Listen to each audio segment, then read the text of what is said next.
Okay, so there is a second method for doing the multiplying of binomials that you might find easier. And ultimately you can pick which method you want. So this one's called the box method. This is kind of a newer idea. I never learned this when I was in high school, so it's more visual. What you do is you draw a box or a grid, and you write a polynomial on the top, you write the other on the side. So let's look at these as two. So we have x plus 3 and x plus 5. So you don't put anything here. That's kind of like an open spot. We put an x here, and we put a 3 here. Now you got to make sure if it's like a minus that you put a negative there. In this case it's a positive x and 3. Then you put an x here and the 5 here. So basically we're putting one of the guys across the top and one of the guys down the side. Now you've done multiplication charts before, so what we do is we kind of bring these things together. In this case the second column, second row gets multiplied together as x squared, x times x, x squared. Then we do the x times the 3. So that's 3 times x. Okay, and then down here we go to this row. So 5 times x is going to be 5x, and then 5 times 3 is 15. Now in red we have all our terms. You just combine the terms. So my x squared hangs out by itself. I have a 3x and a 5x. Those go together to make 8x plus 8x, and then we have a 15. So x squared plus 8x plus 15. Here's one more example with a minus in it, just so you can see how that looks different. X minus 4 is going to be thrown in here, so you've got to put a negative here to represent the minus.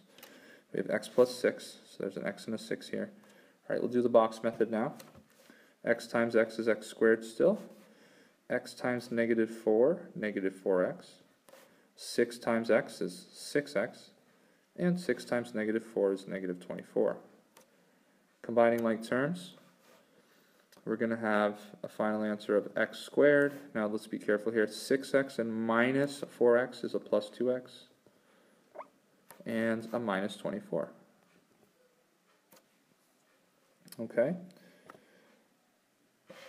So on this slide, you guys are going to be using the box method to determine the answer to these binomials. So I'd like you to pause the video at this point and try those out.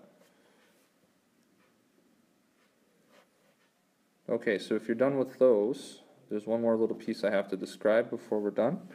So what happens when we take a binomial and you square it? So like x plus 2 squared.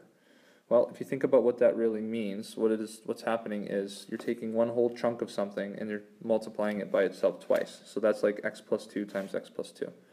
So you're basically foiling or using the box method to do this. If it helps, I would recommend to just get rid of the 2, because x plus 5 squared is the same as x plus 5 times x plus 5. That way you can visualize what you have to do.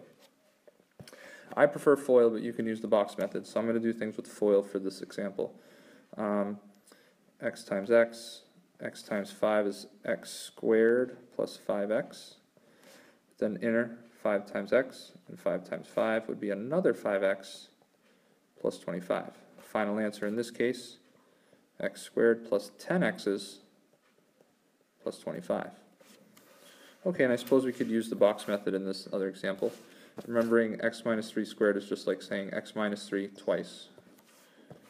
Okay, box method, here we go. Let me make my lines. That's good enough. So we have an x and a minus 3, and x and a minus 3. So that's x squared minus 3x. Negative 3 times x is another minus 3x. And we're left with a negative times a negative, positive 9. Collecting my terms, I have x squared minus 6x and a plus 9. Alright, so there's some practice problems in the next slide. I'd like you guys to try those as well. And we'll do some more practice in class.